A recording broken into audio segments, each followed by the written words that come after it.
यही कारण है कि आज तमाम बड़े यूट्यूबर्स अंडरवर्ल्ड के निशाने पर हैं, जिसमें दिलराज सिंह रावत, जैसे मिस्टर इंडियन हैकर के नाम से भी जाना जाता है, एल्विश यादव और अरमान मलिक जैसे कई बड़े चर्चित चेहरे जो आज डर के साए में जी रहे हैं। इन्हीं में से एक चेहरा है सौरभ जोशी, जिन्होंने बतौर यूट्यूबर देश के करोड़ों लोगों के दिलों में अपनी जगह बनाई, तो वही बड़े गैंगस्टर्स की हिट लिस्ट में भी हुए शामिल। लेकिन इससे पहले ये जानना जरूरी है कि ये यूट्यूबर कौन है और कैसे उन्होंने देश भर में अपनी पहचान बनाई। दोस्तों, साधारण परिवार से आने वाले सौरभ जोशी का सफर उतना ही दिलचस्प है जितना संघर्षों से भरा।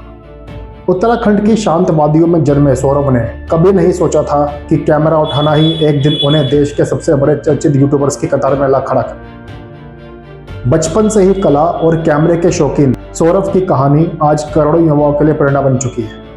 नमस्कार दोस्तों, मैं सिद्धांत गोयल। दोस्तों, एक समय था जब फिल्मी दुनिया में अंडरवर्ल्ड का खौफ था और ये खौफ आज भी कायम है।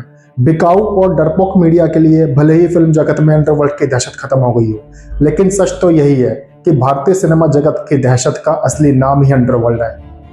और ये दहशत आज सिर्फ फिल्म जगत ही नहीं बल्कि डिजिटल दुनिया तक अपनी जगह बना चुकी है। जी हाँ दोस्तों, यही कारण है कि आज तमाम बड़े यूट्यूबर्स अंडरवर्ल्ड के निशाने पर हैं, जिसमें दिलराज सिंह रावत, जैसे मिस्टर इंडियन हैकर के नाम से भी जाना जाता है, एल्विश यादव और अरमान मलिक जैसे कई बड़े चर्चित चेहरे जो आज डर के साए में जी रहे हैं। इन्हीं में से एक चेहरा है सौरभ जोशी, जिन्होंने बतौर यूट्यूबर देश के करोड़ों लोगों के दिलों में अपनी जगह बनाई, तो वही बड़े गैंगस्टर्स की हिट लिस्ट में भी हुए शामिल। लेकिन इससे पहले ये जानना जरूरी है कि ये यूट्यूबर कौन है और कैसे उन्होंने देश भर में अपनी पहचान बनाई।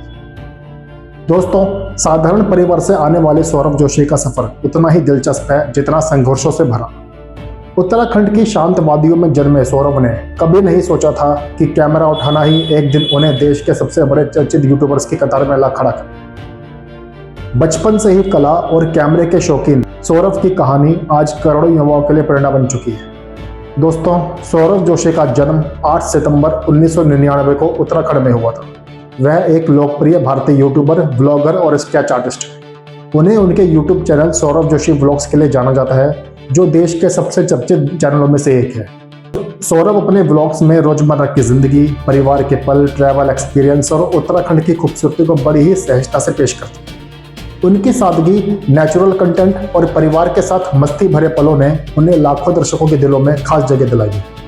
दोस्तों, दरअसल बीते दिनों सौरभ जोशी को एक ईमेल आया जिसमें उनसे 5 करोड़ की रंगदारी मांगी गई और नहीं देने पर जान से मारने की धमकी दी गई। मीडिया रिपोर्ट्स के मुताबिक ये धमकी देश के सबसे बड़े कुख्यात गैंगस्टर्स में से एक भाऊ गैंग के लीडर हिमांशु भाऊ ने दी है, जो कि दिल्ली में सबसे ज्यादा एक्टिव है। ऐसा पहली बार नहीं है कि जब सौरभ जोशी किसी गैंगस्टर के रडार पर हो। इससे पहले भी साल 2024 में सौरभ से 2 करोड़ की रंगदारी मांगी गई थी और नहीं देने पर जान से मारने की धमकी भी दी गई थी, जैसा कि इस बार हुआ है। रंगदारी मांगने वाले ने अपने आप को लॉरेंस बिश्नोई गैंग का सदस्य बताया था। जब पुलिस ने उस शख्स को गिरफ्तार किया तो सामने आया कि वो किसी बड़े गैंग का हिस्सा नहीं था। उसके किसी गैंग से सीधे संबंध नहीं पाए गए, बल्कि यह साफ हुआ कि वह सिर्फ बिश्नोई गैंग के तरीके से इंस्पायर था और वही स्टाइल अपनाने की कोशिश कर रहा था। दोस्तों, जब दिल्ली के कुख्यात अपराधियों की बात होती है तब हिमांशु भाऊ का नाम सबसे बड़े गैंगस्टर्स में लिया जाता है। हाल ही में पुलिस ने हिमांशु भाऊ के गैंग के 10 सदस्यों को अरेस्ट किया है। जांच में यह सामने आया है कि यह गिरोह साल 2020 से एक्टिव है और बिजनेसमैन, प्रॉपर्टी डीलर्स और बड़ी बड़ी पब्लिक फिगर्स को निशाना बनाकर जबरन वसूली, अपहरण और हत्या जैसे गंभीर जुर्म करता रहा। पूरे दिल्ली एनसीआर में इसका डर कायम है। अब बात करते हैं कि यह हिमांशु भाऊ है कौन। दोस्तों, हिमांशु भाऊ महज 21 साल का गैंगस्टर है और उसे लोग दिल्ली का छोटा डॉन कहते हैं। पुलिस रिकॉर्ड के मुताबिक उस पर हत्या, उगाही, हथियारों की तस्करी और ड्रग्स स्मगलिंग जैसे 30 से ज़्यादा गंभीर मामले दर्ज हैं। दोस्तों, खबरों की माने तो हिमांशु भाऊ लॉरेंस बिश्नोई का दुश्मन माना जाता है और उसने दूसरे राज्यों के गैंग्स के साथ भी हाथ मिला रखा है। पुलिस एजेंसियों का मानना है कि हिमांशु भाऊ का नेटवर्क उतनी ही तेजी से बढ़ रहा है जितनी तेजी से कभी लॉरेंस बिश्नोई का फैला था। साल 2022 में हिमांशु भाई ने केवल 24 घंटे के भीतर 3 हत्याएं कर दी थी, जिससे उसकी क्राइम कुंडली और भी खतरनाक साबित हो जाती है। हरियाणा पुलिस ने हिमांशु भाऊ को पकड़ने पर 2.5 लाख रुपए और दिल्ली पुलिस ने 1 लाख रुपए का इनाम घोषित किया है। इतना ही नहीं, इंटरपोल ने इस कुख्यात गैंगस्टर के खिलाफ रेड कॉर्नर नोटिस जारी कर रखा है। हिमांशु भाऊ का गिरोह खासतौर पर प्रॉपर्टी डीलर्स, शराब डीलर्स और सट्टेबाजों को निशाना बनाता है। गिरोह की पूरी कमाई रंगदारी और फिरौती के जरिए होती है, जिसे विदेश में बैठे भाऊ को भेजा जाता है। दिल्ली एनसीआर में हिमांशु भाऊ और उसके गैंग के कुख्यात गतिविधियों ने लोगों में डर का माहौल बना रखा है। उसकी गैंग ने समय समय पर बड़े टारगेटेड अटैक्स किए हैं, जिनसे उसके आतंक की पहुंच साफ दिखाई देती है। दोस्तों, हिमांशु भाऊ गैंग के जरिए जो major attacks, major incidents Delhi NCR में हुए हैं, उसकी लिस्ट आपको भी स्क्रीन पर दिखाई देगी। देखिए, दिसंबर 2023 में द्वारका में एक रियल एस्टेट कारोबारी पर 40 से ज्यादा गोलियां चलाई गई और 1 करोड़ रुपए की उगाही की गई। मार्च 2024 में पानीपत में एक शराब ठेकेदार पर गोली मारी। मई 2024 में तिलक नगर में एक कार शोरूम को निशाना बनाया गया। जून 2024 में रजौरी गार्डन में एक फास्ट फूड आउटलेट पर गोली मारकर हत्या की गई। सितंबर 2024 में नारायणा इलाके में फिर से एक कार शोरूम पर फायरिंग। जुलाई 2025 में दिल्ली पुलिस के एक हेड कांस्टेबल से उगाही की कोशिश। इन घटनाओं से स्पष्ट है कि हिमांशु भाऊ गैंग लगातार अपने नेटवर्क को मजबूत कर रहा है और दिल्ली हरियाणा में दहशत फैलाने की कोशिश कर रहा है। हिमांशु भाऊ का गैंग सोशल मीडिया के जरिए नए लड़कों, खासकर नाबालिगों को अपराध की दुनिया में खींचता है, तो उन्हें वारदातों को अंजाम देने के लिए इस्तेमाल किया जाता है।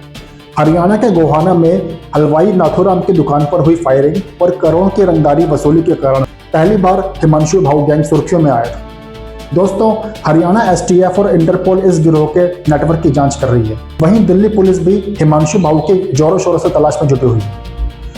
सौरभ जोशी अकेले नहीं है दोस्तों जिनके साथ ये हुआ है। इनके अलावा एलविश यादव, दिलराज सिंह रावत, अरमान मलिक जैसे कई बड़े यूट्यूबर्स और कंटेंट क्रिएटर्स हैं, जिनसे रंगदारी मांगी गई और नहीं देने पर जान से मारने की धमकी दी गई। एलविश यादव के घर पर तो अभी हाल ही में फायरिंग भी हुई थी और इसकी जिम्मेदारी भी भाऊ गैंग ने ही ली थी। फायरिंग करने वाला बाद में पकड़ा भी गया था। अब सवाल ये है कि आखिर ये सब होता क्यों है?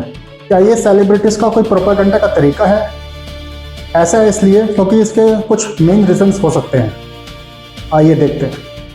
पहला, हमें जान का खतरा है कहकर वो जनता की सिंपैथी हासिल करते हैं और मीडिया का ध्यान अपनी ओर खींचना चाहते हैं। दूसरा, इससे उनका ब्रांड इमेज भी बढ़ता है कि हम इतने पावरफुल हैं कि अंडरवर्ल्ड भी हमें धमकाता है। तीसरा, अगर कोई नई फिल्म, गाना या बड़ा प्रोजेक्ट आने वाला हो तो ये सब फ्री प्रमोशन की तरह काम करता है। चौथा, कुछ सेलिब्रिटीज तो जानबूझकर ऐसी धमकियां दिखाकर वीआईपी या पुलिस सुरक्षा की मांग करते हैं, जैसा कि अब सौरभ जोशी को मिल चुकी है। इससे पहले सलमान खान के मामले में भी यही देखा गया। दोस्तों, यही सवाल अब गैंगस्टर्स के लिए भी खड़ा होता है और इसके भी कुछ मेन रीजंस हो सकते हैं। पहला, नाम से डर फैलाना ही इनका असली मकसद होता है। दाऊद इब्राहिम, लॉरेंस बिश्नोई, भाऊ गैंग का नाम सुनते ही लोग कांपने लगते हैं। दूसरा, सोशल मीडिया के दौर में ये गैंग भी चाहते हैं कि उनका नाम वायरल हो ताकि फ्यूचर में उनकी पहचान और ज़्यादा ड्रामे बने। तीसरा, यूट्यूबर्स और इन्फ्लुएंसर्स जैसे लोग सॉफ्ट टारगेट होते हैं। इन्हें धमकाने पर पूरा मीडिया अटेंशन मिल जाता है। और चौथा, कई बार छोटे बदमाश भी लॉरेंस या भाऊ का नाम लेकर दूसरों को धमकाते हैं ताकि उनका डर बड़ा दिखे। इसका मतलब साफ है दोस्तों, नाम बड़े, दर्शन छोटे, लेकिन असर दमदार। यहां मैं ऐसा नहीं कह रहा कि सभी स्टार्स या गैंगस्टर्स ऐसा करते हैं, लेकिन इस तरह की पॉसिबिलिटी को भी नकारा नहीं जा सकता। दोस्तों, अब समझने वाली बात यह है कि अगर हिमांशु भाऊ को अभी नहीं रोका गया तो कल यही लोंडा जुर्म की दुनिया का नया बादशाह बनकर सामने आ सकता है। दाऊद की तरह खौफ और लॉरेंस से भी आगे बढ़ने की कोशिश, यही इसका अगला कदम हो सकता है। नमस्कार दोस्तों।